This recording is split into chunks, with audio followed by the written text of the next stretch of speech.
ବାଲେଶ୍ୱର ସଦର ବ୍ଲକ ରସଲପୁର ଓ ଶ୍ରୀରାମପୁର ପଞ୍ଚାୟତରେ ଧାନ କିଣାରେ ଅବ୍ୟବସ୍ଥା। ବର୍ତ୍ତମାନ ପର୍ଯ୍ୟନ୍ତ ଅଧିକାଂଶ ଚାଷୀଙ୍କ ଧାନ ବିକ୍ରି ହୋଇପାରିନି। ଟୋକନ ପାଇଁ ମଧ୍ୟ ମୁଣ୍ଡରେ ହାତ ଦେଇ ବସିଛି ଚାଷୀ। ଅନ୍ୟପଟେ ଧାନର ଅଭାବୀ ବିକ୍ରି ବଢ଼ୁଛି।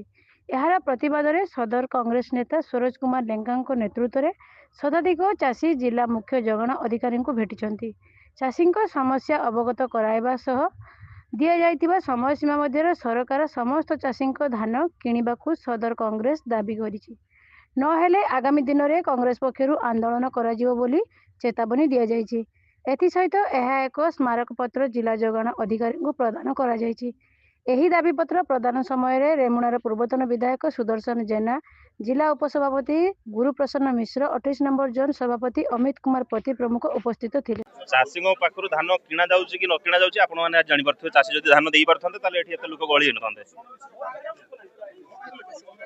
ଚାଷୀ 1900 ଚାଷୀରୁ ଆମ ପାଖରେ 700 ଚାଷୀ ଆହୁରି ବଳକା ଅଛନ୍ତି। ଧାନ ସରକାର କିଣିବେନି, ମାର୍ଚ୍ଚ 31 ସୁଦ୍ଧା କିଣିବେ ବୋଲି କହୁଛନ୍ତି।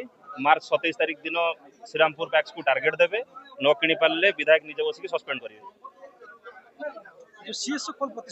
सीएसओ କହିଛନ୍ତି ଧାନ କିଣିବେ ବୋଲି, କିନ୍ତୁ ମତେ ତ ଦେଖାଯାଉନି। ଗୋଟେ ଗାଡ଼ି ଦେଲେ 700 ଲୋକଙ୍କୁ 7 ଦିନ ଲାଗିବ। କେମିତି କିଣିବେ ଦେଖାଯିବ, ନ ଦେଖିଲେ ଆମେ ନେକ୍ସଟ सीएस ଅଫିସ ଘେରାଉ କରିବୁ। सीएस ଅଫିସ ଆମେ ନେକ୍ସଟ ଟାଇମରେ ଯେତିକି ଆସିଛନ୍ତି ଆର 10 ଗୁଣା ଲୋକ ଆଣିକି ଆମେ सीएस ଅଫିସ ଘେରିବୁ। समस्या धान उठी पार नहीं। 185 जन चाषी ଏବେ ସୁଦ୍ଧା ରହିଯାଇଛି, ତାଙ୍କର ଧାନ ଉଠି ପାର ନାହିଁ। ଯେଉଁ ସେଇଥିପାଇଁ ଆମେ CSO ପାଖକୁ ଆସିଥିଲୁ। ଗତ ବର୍ଷ ଏହି ସୋସାଇଟିରେ ରାତି ଅଧରେ ଆମର ସଦର MLA ଦୌଡ଼ିଲେ କେମିତି କମିଶନ ଖାଇବେ, ଆଙ୍କି ଦିଅ, ଧାନ ଉଠୁ, ବହୁତ ବ୍ୟସ୍ତ ଥିଲେ। କିନ୍ତୁ ଏ ବର୍ଷ ସେଇଟା ଦେଖିବା ପାଇଁ ମିଳୁନାହିଁ, ଯାହାକି ଚାଷୀ ହସନ୍ତ ହେଉଛନ୍ତି, ତାଙ୍କ ଧାନ ଉଠି ପାରୁନାହାନ୍ତି। ସେଥିପାଇଁ ଆମେ CSO ପାଖକୁ ଆସିଥିଲୁ।